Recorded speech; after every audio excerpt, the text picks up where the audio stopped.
Buenas tardes, licenciado y compañeros.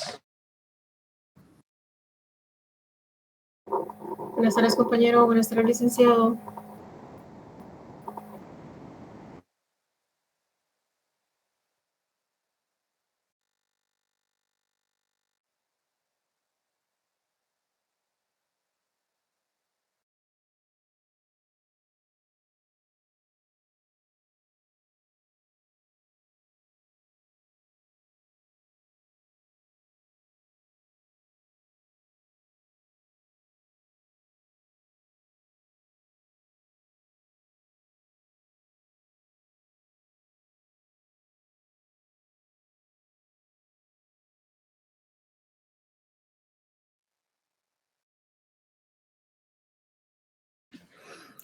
¿Qué tal están? Buenas tardes, qué gusto saludarles, compañeros. ¿Cómo estamos? ¿Cómo se encuentran? Buenas tardes a todos y todas. Vamos a... Hola, Lick, buenas tardes. Buenas tardes. Gracias, Liz. Buenas tardes. Excelente. Gracias, Lick. Qué bueno. Buenas tardes, licenciado. Vamos, recuérdense que estamos en el tema de los delitos que son cometidos por funcionarios y empleados públicos, aquellos delitos que atentan en contra de la administración pública, principalmente la administración pública. Recuerden ustedes que vemos la lesión al bien jurídico tutelado, vimos en clases anteriores, estuvimos también ahí repasando en clases anteriores, veíamos, por ejemplo, se recuerdan ustedes el delito de atentado, ahí les colocaba yo, cuando, por ejemplo, se puede atentar en contra de la integridad física, incluso de un agente de la policía, puede atentar en contra de un agente municipal, y les hacía yo referencia a ustedes en cuanto a qué es un atentado y qué es una agresión, ¿verdad? Y qué es una falta, también lo vimos en la clase anterior. Por supuesto que lo que nos interesa ahora es el tema del delito, pero les hacía yo esa referencia. Dentro de esos delitos que atentan en contra de la administración pública, pues nosotros también podemos encontrar otros delitos, y dentro de esos otros delitos vamos a tener este que veamos, vamos a ver, este que está acá, que es el incumplimiento de prestar declaración patrimonial. Entonces vamos a ubicarnos, porque vimos en la clase anterior el incumplimiento de deberes, que quiero que se posicionen en ese artículo 419, que era el incumplimiento de deberes. El delito es cometido por funcionario o empleado público. Vamos todos, por favor, van a posicionarse. 419.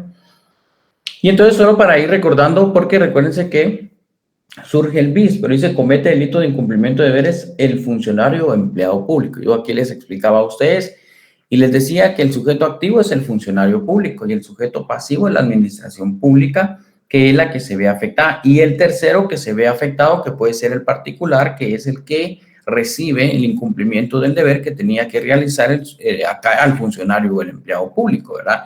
Recuérdense que quienes trabajamos en la administración de la administración pública estamos obligados a darle cumplimiento a las normativas de cada una de las instituciones, si no estamos incurriendo en incumplimiento de deberes, como por ejemplo que mi actuario fiscal no pueda diligenciar un proceso de investigación, no darle la debida diligencia de investigación, es incumplimiento de deberes. Por eso uno tiene que estar bien atento a su trabajo, más cuando uno trabaja para la administración pública.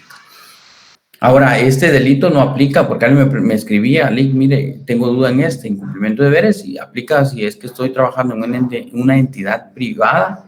Y yo le digo, no, ahí no, pues, porque aquí es la administración pública, lo estatal, el Estado, ¿verdad? Por eso es administración pública. Entonces, vean ustedes que ese artículo 419 establece principalmente entre los verbos rectores el omitir, rehusar o retardar algún acto propio de la función del cargo que se está ejerciendo, el funcionario público. Eso es principalmente. Dice rehusar o omitir. ¿Omitir qué es? Una omisión es una actitud pasiva. Esa es una actitud de no hacer nada, de no hacer algo que la ley establece que tengo que hacer. Y recuerden que cada institución tiene sus normativas y también están las leyes de servicio civil que también nos van orientando a derechos y también la forma en la cual se debería de actuar tanto por el funcionario como la propia administración pública.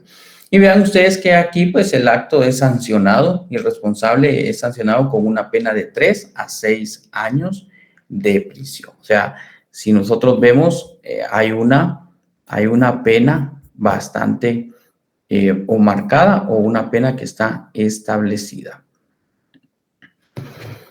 Bueno, entonces yo siempre les digo algo, tenemos el artículo 419, pero pues también surge un artículo que este artículo es el bis.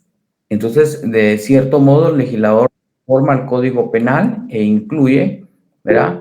E incluye el legislador el bis. Pero el principal es el 19. Surge el bis por el mismo incumplimiento que realiza el sujeto, que es en este caso el funcionario empleado público, que es el que debe de, miren, prestar declaración patrimonial. Declaración patrimonial. Bueno, entonces vean ustedes pues que dentro de esa declaración patrimonial vemos acá el sujeto activo, establece y vamos a ver, ayúdenme por favor con la lectura. Vamos, denle lectura por favor. Está por ahí Elizabeth Arenales. Denle lectura al 419 bis. Miren, este es un artículo importante. Sí, licenciado, buenas tardes.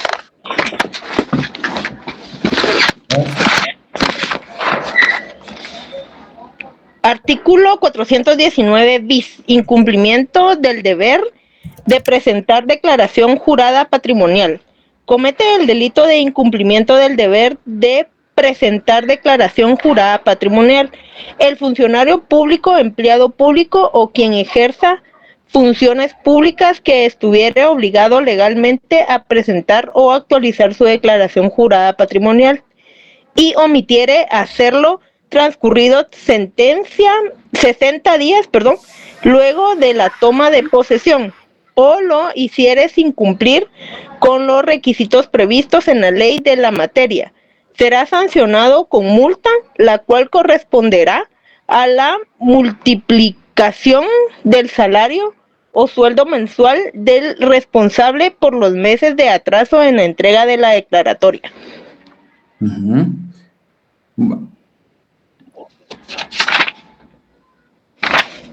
Bueno, entonces vean ustedes, pues, esta parte de la declaración patrimonial es que cuando nosotros, ¿verdad? Vemos, o cuando nosotros vemos que un funcionario, un empleado público toma cargo, debe de presentar declaración jurada patrimonial. Y entonces, bajo juramento, pero por eso es declaración jurada patrimonial. ¿Qué es lo que vamos a nosotros a hacer constar bajo juramento? ¿Cuáles son nuestros bienes?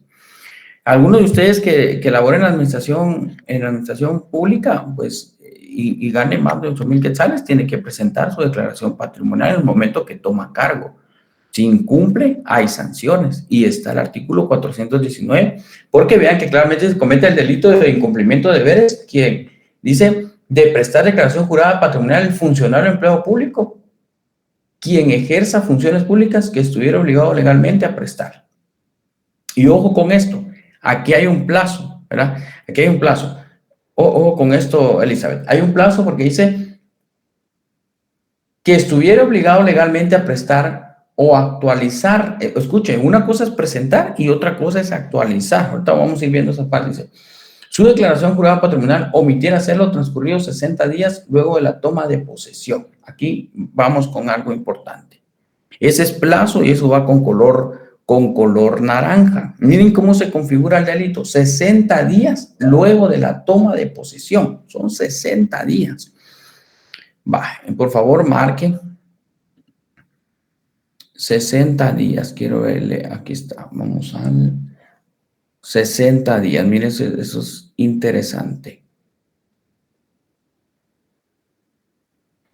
Pero ahí lo que establece. Ahora, vean, vamos a analizar cuál es la ley específica, cuál es la ley en la materia que lo establece. Pero antes les quiero mostrar esto, porque aquí relacionen, por favor. Quiero que coloquen Contraloría General de Cuentas. Coloque Contraloría General de Cuentas. Es la que se va a encargar del tema de verificación, si se ha cumplido o no con esta parte de prestar declaración, ¿verdad? Contraloría General de Cuentas, por favor. Entonces viene la ley, el Código Penal dice, luego en la toma de posición, o lo hicieres sin cumplir con los requisitos previstos en la ley de la materia. ¿Cuál es la ley de la materia? Pregunta acá. ¿Cuál es la ley de la materia? Es la ley de contra...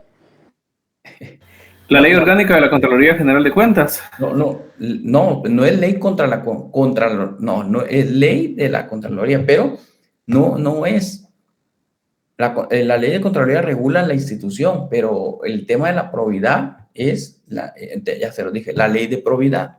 ¿Ya? Ley de probidad. Esa es la normativa principal que vamos a nosotros tener que asociar, relacionar para ir verificando que se cumpla por parte del funcionario o empleado público. Ese es uno de los artículos muy importantes. ¿Y por qué a veces se omite esto? Entonces, vamos con el tema de esa ley de probidad. Y aquí les voy veamos este video, por favor, porque es parte de la Contraloría. Pero quiero compartirlo aquí. Vamos a ver si ya lo están observando. Aquí está. Funcionarios y empleados públicos de todas las instituciones del Estado deben... Es el documento que los funcionarios y empleados públicos de todas las instituciones del Estado deben de presentar al momento del ejercicio de su cargo o en el cese del mismo.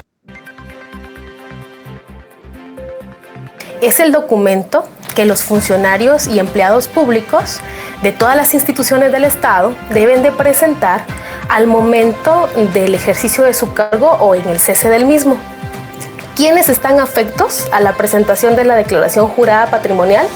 Aquellas personas cuyo sueldo es arriba de 8,000 quetzales, un salario nominal, y también aquellas personas que dentro de sus funciones tengan a bien administrar o aprobar pagos a través de los fondos del Estado.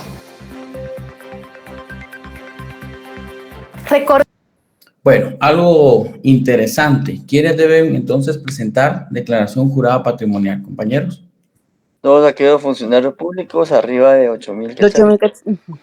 Y que administre los fondos del Estado. Eso, o que administre fondos del Estado. Por ejemplo, aquellos de tesorería, aquellos del departamento financiero, que manejen caja chica, que manejen...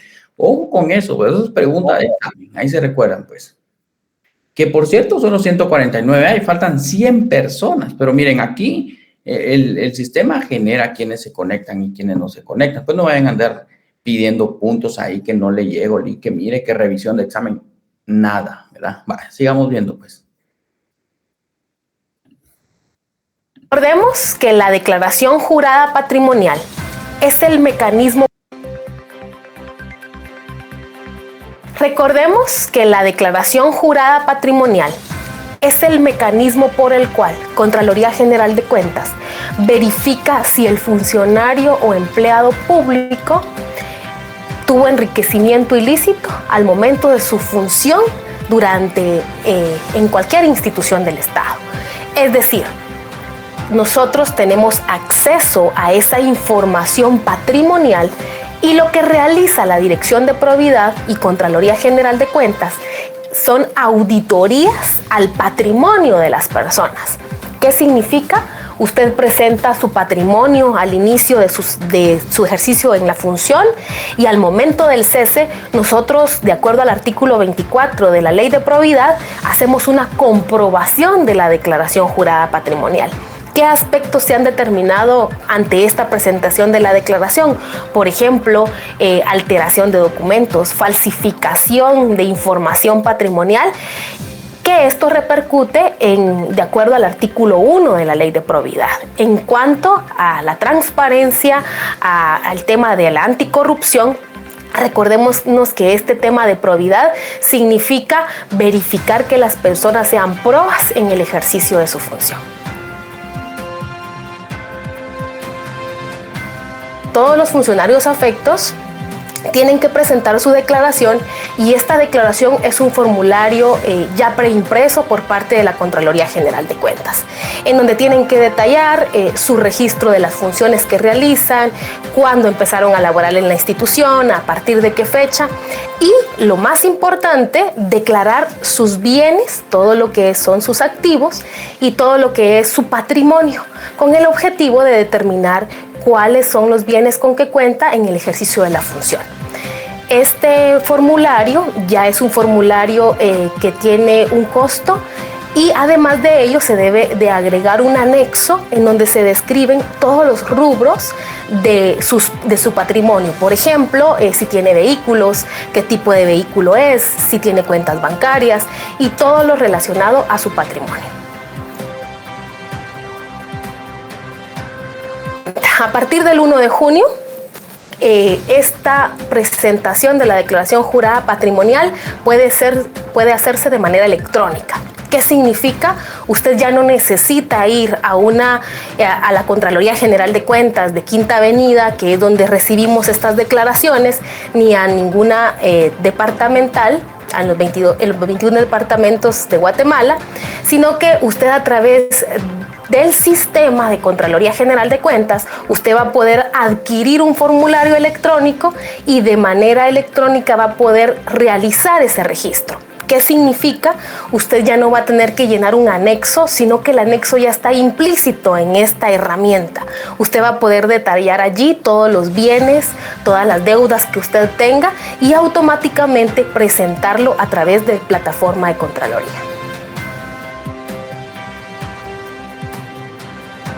Actualmente el formulario para la presentación de la declaración cuesta 11 quetzales. Ese es el formulario, el costo oficial, y que va a seguir para que todos lo puedan hacer de forma física.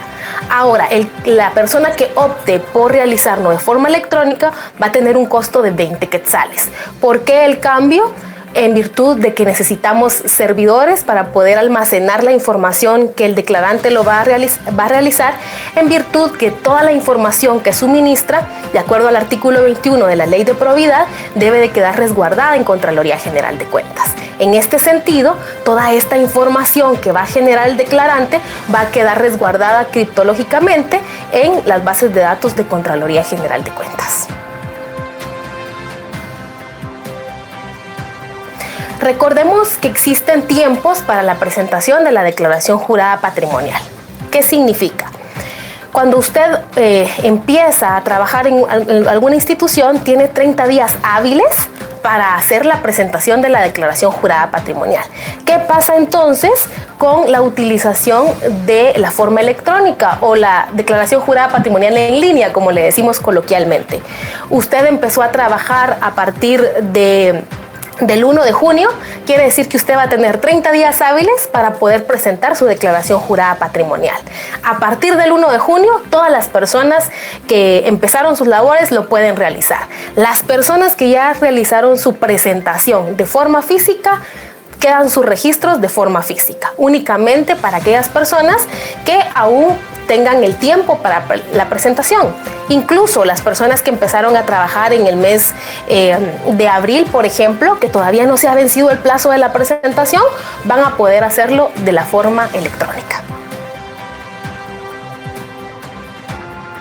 ¿Cuál es el proceso que se va a realizar de manera electrónica?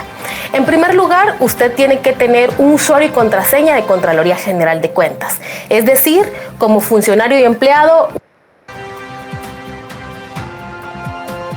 le recomendamos a todos los funcionarios y empleados públicos que tienen que hacer esta presentación de la declaración y que opten por hacerlo de forma electrónica, que tengan a la mano toda su documentación.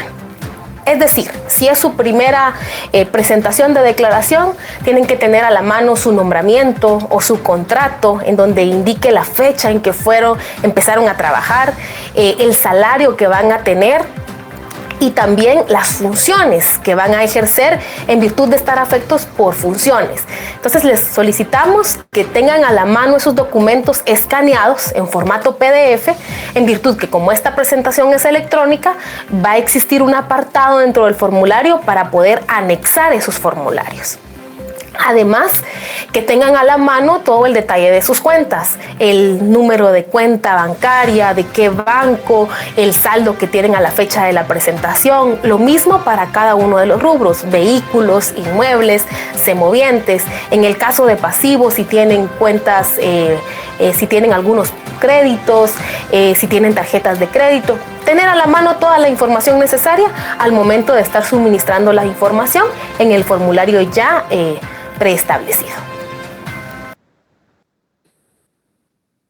A todos los dignatarios, autoridades, funcionarios y... Bueno, ya vieron, se dan cuenta, es algo interesante el tema y es algo que nos causa mucha duda. Entonces ustedes ahora ya tienen esa orientación también, pues, sobre qué es la presentación de la declaración jurada patrimonial. Y eso es porque precisamente hay un artículo, hay una punibilidad que se establece sobre el incumplimiento de esta obligación que tenemos quienes laboramos como funcionarios y empleados públicos. Entonces está la ley de probidad y fíjense, pues, compañeros, que les voy a contar aquí con la ley de probidad. Aquí está, miren.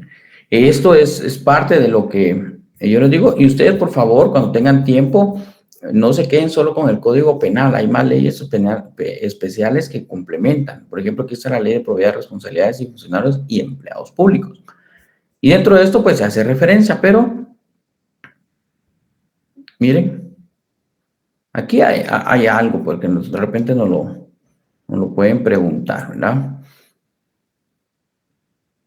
Por ejemplo, ¿quién es un funcionario público? Aquí está, miren, porque a veces nos preguntamos, ¿pero quién es funcionario público? ¿Será que yo soy empleado o soy funcionario público? Bueno, ahí está, miren.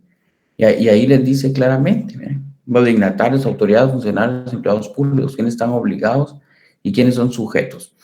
Bueno, entonces, esto donde yo quiero llegar ahora aquí, quiero el artículo 22. Vamos a ver. Aquí está, miren. En el 22 se hace constar el plazo que se tiene para la presentación. Artículo 22. ¿Dónde está la ley? Aquí está. Bueno, pero vean algo, porque dice, la declaración jurada patrimonial deberá ser presentada por los obligados dentro de los 30 días siguientes a la fecha efectiva de toma de posesión y dentro de 30 días posteriores a la fecha en que cese. Entonces, ojo, pues, se presenta, ¿verdad?, al momento de la toma de posesión. Ojo con esto, compañeros, toma de posesión del cargo o empleo y también cuando cese. Tienen que dar aviso y presentar su declaración. Aquí se incluye algo, las ampliaciones. Esto también, porque recuérdense que la directora mencionaba algo importante. O sea, hemos detectado que hay falsedades y esa misma parte es porque ellos tienen que manejar el tema. Y miren cómo relacionaba lo que nosotros ahora vamos a ir fundamentando, que hay falsedades que hemos detectado. Ahí se puede dar lo que incluso analizaban y estudiaban el lunes con Romeo, que son las falsedades, ¿verdad? Ahí puede darse una falsedad ideológica, una falsedad material, también todo eso se puede relacionar. Pero fíjense, pues, está el artículo 419 que establece la falsedad en declaración jurada patrimonial, que ese es otro delito, que también, de cierto modo, se va a ir complementando, solo que este es el 419 ter, es un ter.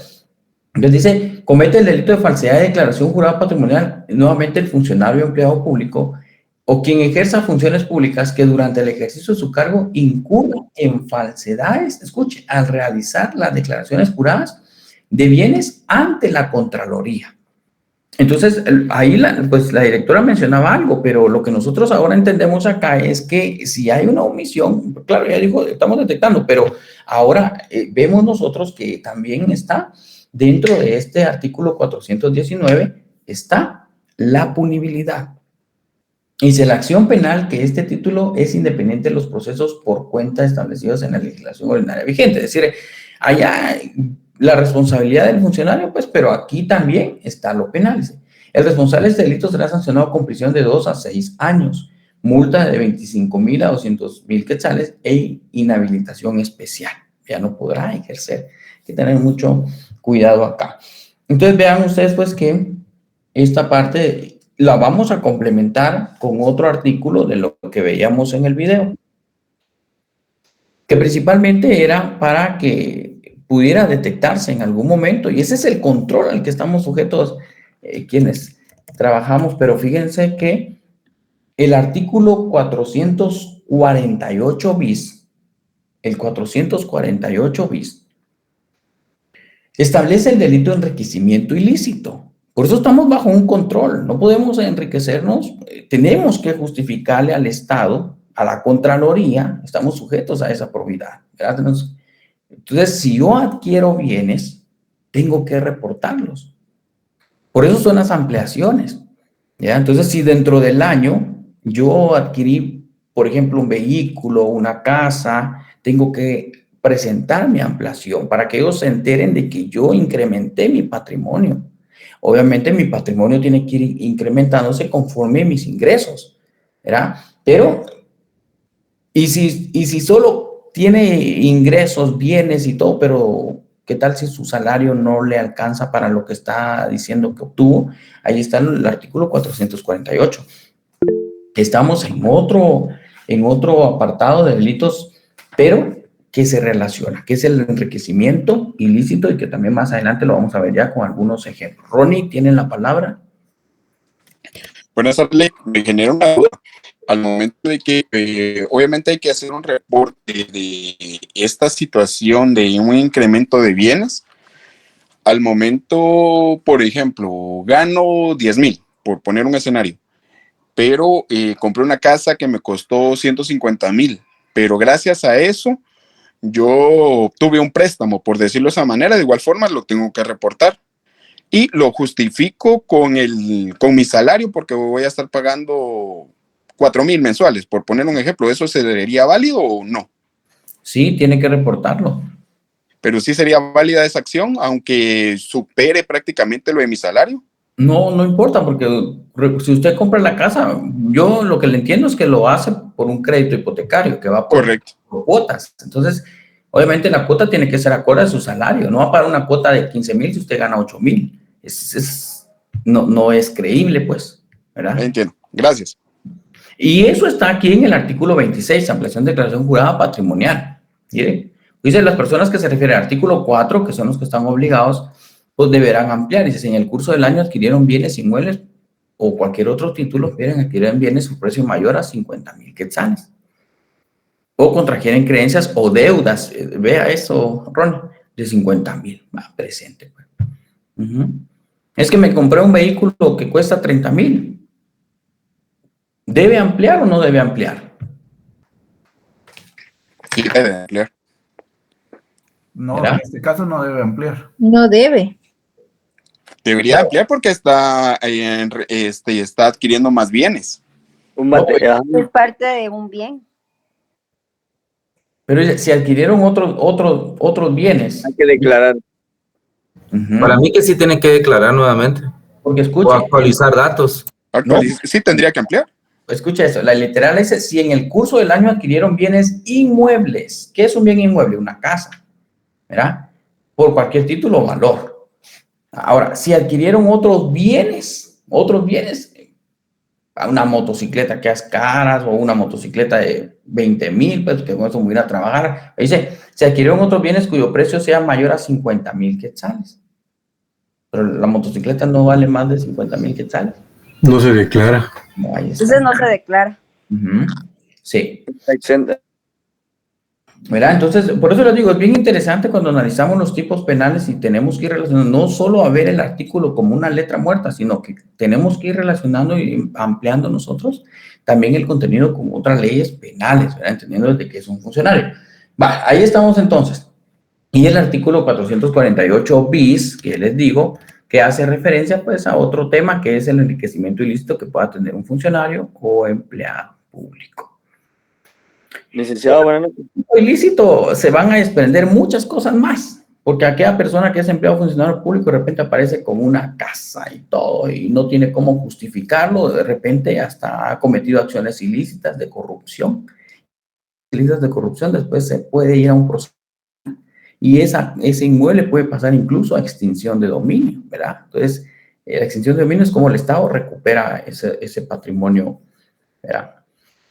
Bueno, estamos entonces, compañeros, quiero que tienen la mano levantada. Vamos con Jainer. Licenciado, buenas noches. Una consulta. Va. Si durante el año se adquieren estos bienes inmuebles u otros que sobrepasan los 50,000 quetzales, ahora hablamos de plazos. ¿Se mantiene siempre los 30 días para presentar eso o eso es en el acto o hasta el final de año? No, porque fíjese, es La lo que ampliación. sucede. Ajá, por eso vea usted acá, ¿verdad? Pero sí es dentro de los primeros. Por eso dice las ampliaciones y ratificaciones del artículo 22 de los plazos, ¿verdad? Entonces Ajá. siempre lo tienen que presentar en el mes de enero. Siempre en el mes de enero. Ujú. Pero, ¿y si se hubiese adquirido ese bien inmueble, algo así, después, o sea, en el transcurso del año? Porque lo hace usted cada enero. Por ejemplo, nosotros ahorita ya en la institución nos solicitaron que lo teníamos que hacer en el mes de enero, ¿verdad? Si adquirimos durante el 2023. Va, excelente, gracias. Así es. Es un reporte anual al final, ¿verdad, Lick?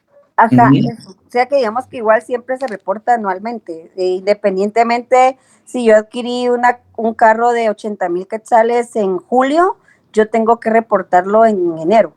Sí, Ya. sí. Lo que sí tienen que tener mucho cuidado es, por ejemplo, es que yo estoy trabajando, esto está trabajando.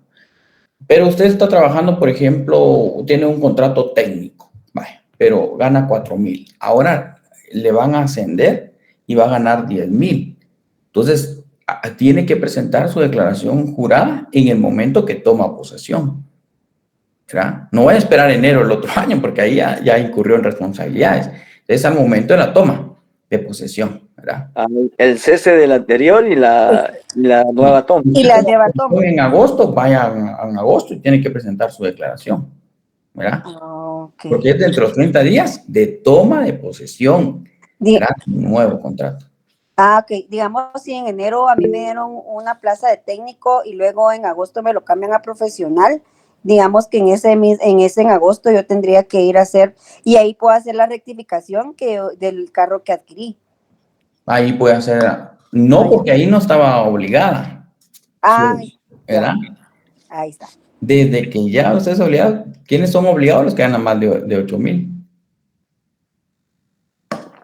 ¿Estamos, compañeros? Sí.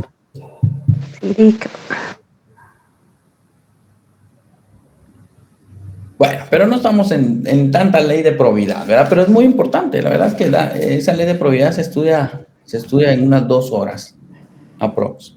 Bueno, entonces... Una consulta.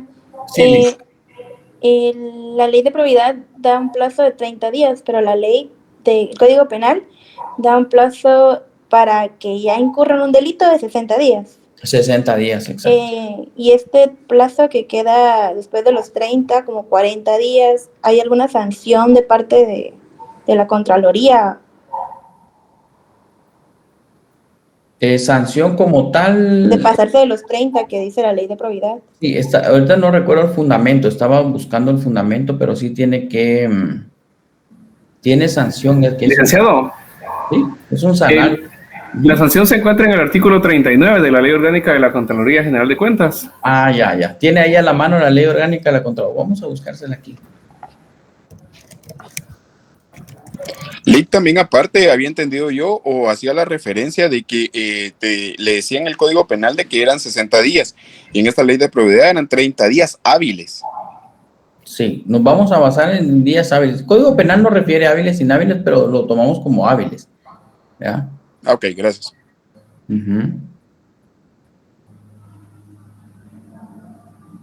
Vamos a ver. Ya está. Para que vayamos...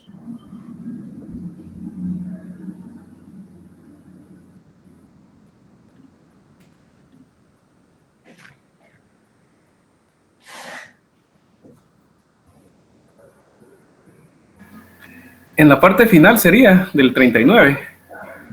Y aquí estamos.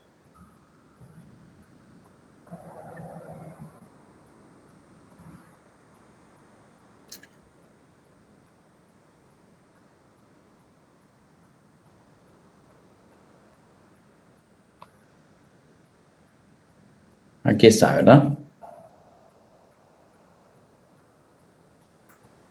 Para el caso específico de la falta de cumplimiento en la entrega de declaración jurada patrimonial, así este era el artículo. Aquí está, miren, la sanción corresponderá al 100% de su salario mensual. Mira. ¿Estamos? Excelente, compañero. Muy bien. Perfecto. Bueno, vamos pues, continuemos. Muy bien, Julio. Julio fue, ¿verdad? Julio. Cuidado, licenciado. Luis Fernando. Pensé que haya sido Julio. Bueno, entonces, estamos con... Licenciado, pero ahí tenía levantada la mano también.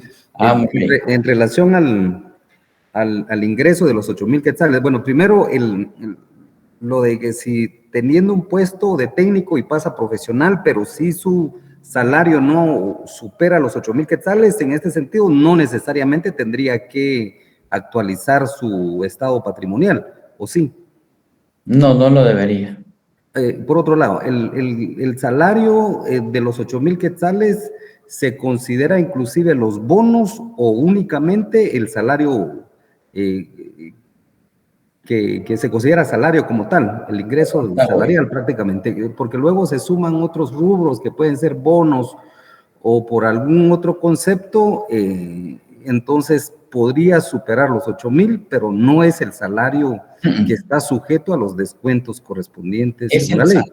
Salario nominal. ¿verdad? Ajá, exactamente. Entonces, ¿qué monto es la que se toma en cuenta en este sentido? Es el salario nominal, porque antes que con bono ya supero, ¿no? Pero es el salario. Miren.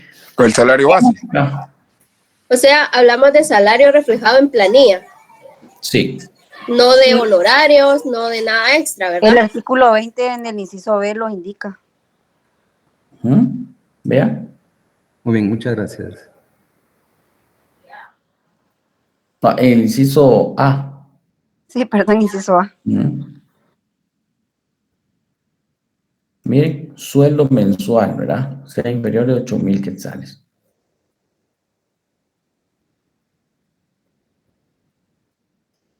Ahí está. Porque recuérdense que algún mes puede variar, otro mes no, otro mes sí, entonces que sea lo fijo.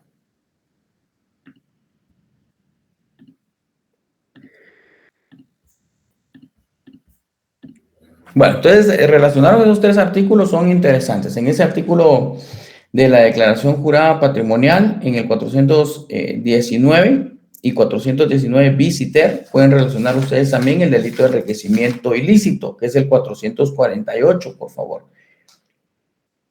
448.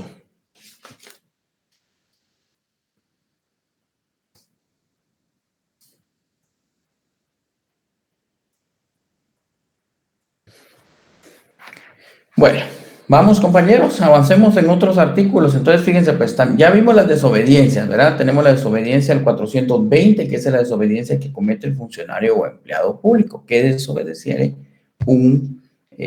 o se negare, ¿verdad?, darle cumplimiento a una resolución o mandato, principalmente cuando son emitidas por los jueces. De hecho, hay un artículo en el Código Procesal Penal que lo van a analizar ustedes con quien reciban procesal penal 1, pero si quieren déjenlo anotado en el delito de desobediencia, artículo 420, el artículo 9 del Código Procesal Penal, porque ahí está el delito, no el delito, está la obediencia. Vamos a ver, por aquí tengo yo algo sobre la obediencia, ahorita se lo voy a, aquí está, miren. Entonces, déjenlo anotado, porque es parte del 420. Se debe uno de acatar las resoluciones o mandatos.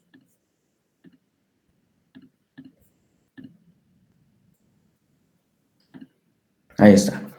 Entonces, vean ustedes que ya hay parte, porque eso es para el delito, pero el Código Procesal Penal, por ejemplo, refiere que cualquier persona, funcionarios, principalmente empleados públicos, que por el cargo que ostenta un juez y que emita una resolución, debe de ser acatada inmediatamente. Por eso ahí está ese artículo 9 del Código Procesal Penal.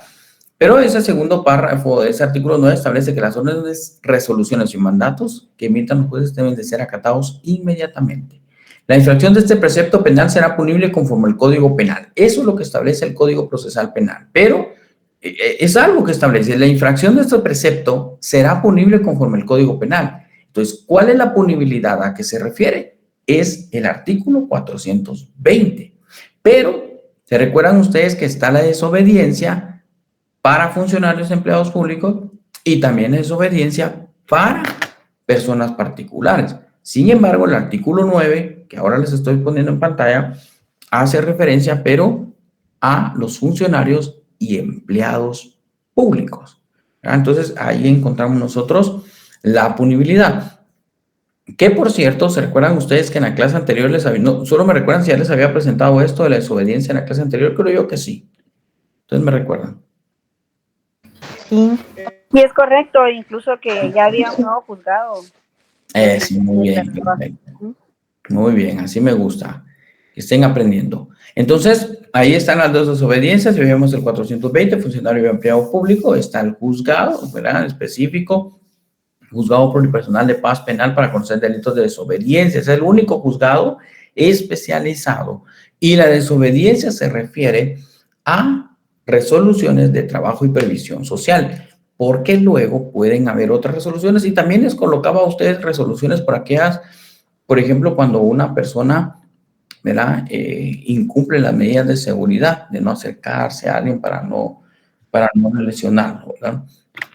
Ingrid tiene la palabra. Gracias, acá una preguntita, por ejemplo, si en quién me incurre la desobediencia, por ejemplo, hay una reinstalación de un ministerio, digamos el Ministerio de Salud, y el juez ya dio la resolución que tiene que reinstalar, pero la directora se rehúsa a hacer dicha reinstalación.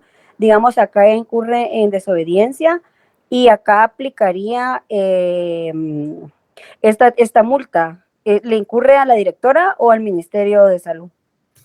Fíjense que no es que le incurra al ministerio, porque el ministerio tiene sus autoridades nominadoras. Entonces, en ese caso, incurre directamente sobre los ministros, ¿verdad? Sobre los ministros. Liga, ¿ahí se certificaría el conducente o no? Sí.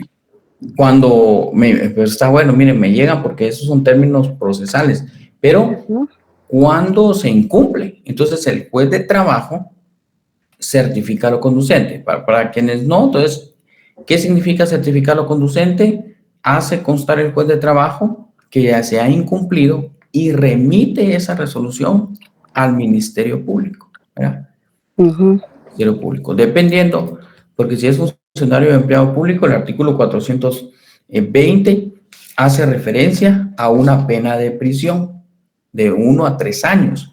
Aunque es una pena menor, pues siempre lo va a remitir porque es parte de un proceso y ya hay un procedimiento específico que se va a trabajar, que se va a realizar para resolver la situación jurídica de una persona. Ya, como les digo, ya en el próximo curso, ahí les van a explicar a ustedes cómo se resuelve la situación jurídica de ese ministro, de ese director, por qué juez conoce, que en este caso, por la competencia, sería juez de paz, ¿verdad? Juez de paz por los años de prisión que establece el delito y a qué tipo de procedimiento sería, un procedimiento de delitos menos graves, qué resolución van a buscar, un criterio de oportunidad, pero todo eso lo van a ver ustedes en el próximo curso. Pues solo para adelantarles unas pinceladitas, ¿verdad?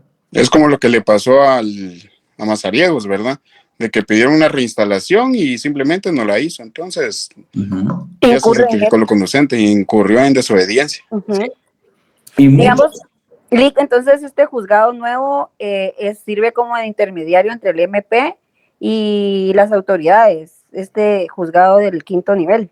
No es que sirva intermediario, sino juzga. No es ahí juzga, ya. El juez juzga. Lo que sucede es que como son delitos menos graves, son delitos menores, entonces se dan criterios de oportunidad, ¿verdad? No hay una sentencia, hay pero eso se lo van a explicar más adelante en el otro curso, pero hay una que les digo, anotación de que se incumplió una resolución judicial y que sustentó un proceso penal, pero no hay sentencia, ¿verdad? Condenatoria en la mayoría. Si hay sentencia condenatoria, tampoco es que la persona se vaya a ir preso pues, por este delito. Son delitos menores. pero ya lo van a aprender. Delitos menos graves, ¿verdad? Menos graves, exacto. Okay. ¿Estamos, compañeros? Bueno, por ahí ¿se recuerdan que bueno, mejor veamos, pues continuamos, pero por ahí creo que vamos a tener una introducción. Voy a estar dando unas introducciones al curso de Derecho Procesal Penal 1, ya un poquito tipo junio, para que ya quienes pasen a Procesal Penal 1 tengan la idea de cómo funciona el curso, pero eso se lo voy a comunicar después, ¿verdad? Ahí les voy a apoyar con contenido. Ahorita vamos con los delitos. ¿Estamos? Pero se apuntan, porque no se apuntan yo solito ahí. No, listo, claro que sí. Gracias, Lick. Sí, gracias, Lick. Vamos a tener ahí un repaso a introducción, ¿verdad? Al proceso penal. Ustedes tranquilos, ahorita solo delitos. Gracias. Muy bien. Bueno, entonces, fíjense, pues hay más delitos. Miren ustedes, el tiempo pasa rapidísimo. Rapidísimo pasa el tiempo. Ya son las -10. Vamos a entrar entonces a analizar aquellos delitos. Por ejemplo, vean ustedes lo que está en el 423. Ahora me voy saltando algunos artículos que considero yo que ustedes los van a leer, los que no vayamos viendo.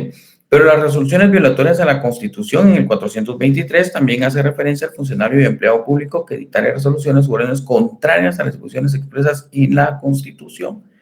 A sabiendas, dice, ejecutar las órdenes o resoluciones de esta naturaleza dictadas por otros funcionarios o no efectuar, dice, las leyes cuyo cumplimiento le incumbiere.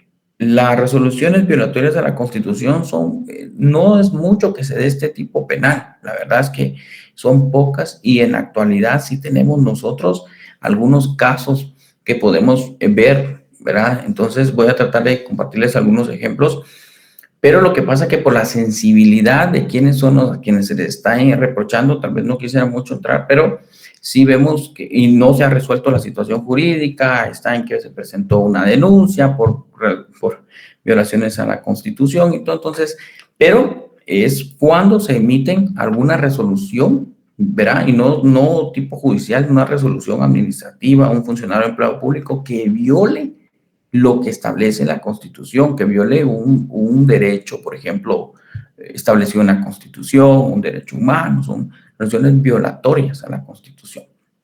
También está sancionado en una prisión de 1 a 2 años. De cierto modo se trata de dar ese en algún momento, ¿verdad?, control de la actuación del sujeto funcionario o empleado público, que tiene que estar sometido a lo que establece la Constitución. Por eso es de que queda establecido el tipo penal. Pero les digo, como tal, mucho ejemplo de esto pues no hay. El artículo 424 establece la detención irregular. Y fíjense que en el tema de la detención irregular es el funcionario encargado de un establecimiento de reclusión que admita el ingreso de alguien sin orden legal de autoridad competente. Mire esto cómo se va configurando. Y nuevamente tenemos pues que el delito es cometido por los funcionarios o los empleados públicos. Ahora, si interpretamos esto, dice el funcionario encargado de un establecimiento de reclusión. ¿A qué se refiere cuando dice establecimiento de reclusión, compañero? ¿A qué se refiere esto? Las cárceles. Al sistema penitenciario, Rick, al sistema penitenciario. Eso, sistema penitenciario. Muy bien, a las cárceles del país. Fíjense que en el tema de las cárceles del país está el sistema penitenciario, ¿verdad? Que el sistema penitenciario es una dirección, ¿verdad?, de el Ministerio de Gobernación. Entonces, pero vamos viendo que hay una descentralización y están los directores, por eso el funcionario o encargado de un establecimiento de reclusión. Ya más adelante ustedes también van a analizar en procesal penal cuáles son los centros de prisión preventiva y cuáles son los centros de cumplimiento de condena. Pero dice que admita el ingreso de alguien que sin orden legal de autoridad competente, dice, o no ponga al detenido a disposición de juez o autoridad respectiva, o no de debido e inmediato cumplimiento a una orden de libertad legalmente expedida, será sancionado con prisión de 1 a 5 años. Mire, aquí podemos encontrar el conflicto de dos normas penales, conflicto de leyes. ¿Por qué? Porque O lo tomamos como una detención irregular o podemos ver lo que establece el artículo 420, que es la desobediencia.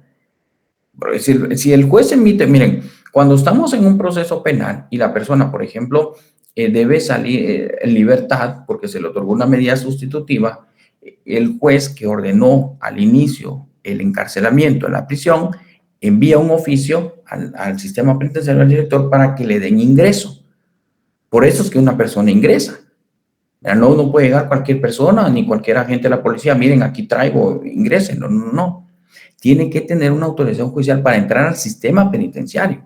Ahora, lo que sucede es que, pero yo vi que la policía ingresó en carceletas de la torre de tribunales a un detenido. Sí, pero no es lo mismo una carceleta de un juzgado, ¿verdad?, donde se resguardan a los detenidos, a aquella persona que entra a un centro carcelario. Porque quienes entran a los centros carcelarios es porque quedaron sujetos a un proceso penal, porque cometieron un delito, o bien porque ya se dictó una sentencia condenatoria y tienen que cumplir esa sentencia. Entonces, pero dice el funcionario encargado de un establecimiento de reclusión que, miren los supuestos. 1, admitir el ingreso de alguien sin orden legal de autoridad competente. Aquí son los jueces. ¿Verdad? Los jueces. No poner al detenido a disposición del juez. Vaya, ese es otro supuesto. Pero no ponerlo al detenido a disposición del juez, ¿pero por qué motivo no lo pondría a disposición? Si el único motivo que se ponga a disposición de un juez al sujeto es porque el juez ordene que sea trasladado para una audiencia. 1. 2, alguien me decía en una clase, Lick, pero recuérdense que cuando una persona está cumpliendo una condena, a cierto tiempo puede pedir su libertad anticipada. Es correcto. Entonces el sistema penitenciario debe presentarlo al juez cuando ya se haya cumplido. No, porque eso no lo controla el sistema penitenciario. Eso lo controla el juez de ejecución. Y el juez de ejecución es el que en su momento le ordenará al director que traslade a un reo, a un recluso, ¿verdad?, a un condenado, para que se lleve a cabo la audiencia de libertad anticipada, por ejemplo. Pero, por eso digo, miren, son artículos del Código Penal así antes, incluso en la reforma del sistema penitenciario. No pongan al detenido a disposición del juez. Muy bien, o por medio, sí, por eso tiene que citarlo el juez, ¿verdad? O autoridad respectiva. Pero si el juez cita, el juez le ordena al director que traslade a un recluso, le voy a contar. La semana pasada no fue, hace como 15 días, tuve una audiencia de primera declaración que fue por citación, porque la persona estaba cumpliendo condena por otro caso, por otro delito, en un centro carcelario. Entonces el juez le ordenó, yo solicité la citación de la persona para imputarle el hecho criminal. Entonces el juez envió la citación al director para que sea trasladado. Entonces, si no lo traslada, podemos decir es una detención irregular, pero también tenemos en la actualidad el delito de desobediencia, que es el artículo 420. Y si ustedes se dan cuenta, por eso les estoy haciendo el análisis, o es detención irregular o es desobediencia. Para mí es desobediencia. Porque fíjense que el artículo 420 es un artículo que posterior se incluye y se reforma conforme, vean, el año 2012, ley de corrupción. La ley de corrupción es 2012, el Código Penal es 1973 y vigencia 1974. Pero ahí lo establece, pues, detenciones irregulares. Bueno, entonces, ¿cómo lo vamos a configurar? Y si en el examen viene un caso, el caso vendría sobre el funcionario encargado de un establecimiento de reclusión que admita el ingreso de alguien sin orden legal. Ese sería el caso, sin orden legal de autoridad competente. Ese sería el caso, ¿verdad? Para que no vayamos a estar ahí en confusiones. Bueno. Rápido, una preguntita. Por ejemplo, ¿sí? En este artículo aplica cuando un reo se da de fuga y, digamos, se da la fuga y los que están a cargo de ese día son detenidos, o es totalmente diferente? No, fíjese que el tema de que la persona se dé a la fuga, ese es otro delito. Ah, ok. Evasión culposa, ¿verdad, Lick? Buenas noches. Sí, Pues es evasión. Evasión, ajá, ok. Sí, solo me entró la duda, pero ya, gracias. Ese es otro delito, compañera, ¿verdad? Que está en el artículo 470. Ese es el delito de evasión, pero eso lo vamos a ver más adelante. Licenciado, y el bien jurídico tutelado dañado en estos artículos es contra la administración pública, ¿verdad? Sí, la administración pública, así es. ¿Estamos, compañeros? Gracias, Lic. Sí, Lic, gracias. Feliz noche. Gracias, licenciado. Gracias, Lic. Feliz noche. Gracias, Lic. Tengan buen descanso. Igualmente. Licenciado. Siempre es un gusto estar con ustedes. Por ahí creo que está Romeo. Licenciado, no, Licenciado, perdone, tengo una duda. Pablo, por ahí también, ¿no? Listado no hay, Lic. Ahorita voy, Jaime. Bien, hay listado, claro que hay listado. Ahí está generándose automáticamente. Ese me llega a mí. Por eso les digo, controlados los tengo ahí, pero no está... bueno, pero no hay que llenar el formulario, ¿no, sí, Lic? No. Miren, a mí me queda en el sistema cuántas veces hablan, cuántas veces intervienen, cuántos minutos, segundos hablaron. Digo una duda, perdone. Heidi. Fíjese que cuando estábamos viendo el artículo 378 del Código Penal, usted nos explicaba que este delito lo ve la Fiscalía de los Derechos Humanos. Y yo tengo el artículo 378, delitos contra los deberes de la humanidad. Ah, sí. Usted dijo que lo veía la Fiscalía de los Derechos Humanos y yo tengo acá anotado Unidad de Conflictos de Derechos Internos, pero solo quería corroborar si esta información está correcta porque otro compañero tiene otra información. ¿Qué tiene su otro compañero? Ahorita le voy a decir qué es lo que él tiene apuntado. Él tiene Unidad de Casos Especiales de Conflicto Armado Interno. Sí, también se los mencioné. Ok, o sea que entonces serían las dos opciones, ¿están bien? Sí, porque está en la unidad. Sí. Ok, Unidad de Conflicto de Derechos Internos. Sí, está bien. Y conflicto armado interno también. Es conflicto armado interno. Es que yo tengo conflicto de derechos internos y el compañero tiene armado interno. Conflicto armado interno. Ah, ok. El compañero está bien. Gracias, Lic. Sí, es parte de la Fiscalía de Derechos Humanos, ¿verdad? Unidad de conflicto de armado interno. ¿Qué tal, Lic? Buenas noches. Está Romeo, muy bien. Vamos por ahí. Listo, gracias, Lic. Bueno, por ahí pues en su momento les vamos a preparar más repasos. Bueno, buenas noches para todos, buen descanso. Gracias, licenciado. Gracias, licenciado. Gracias, licenciado.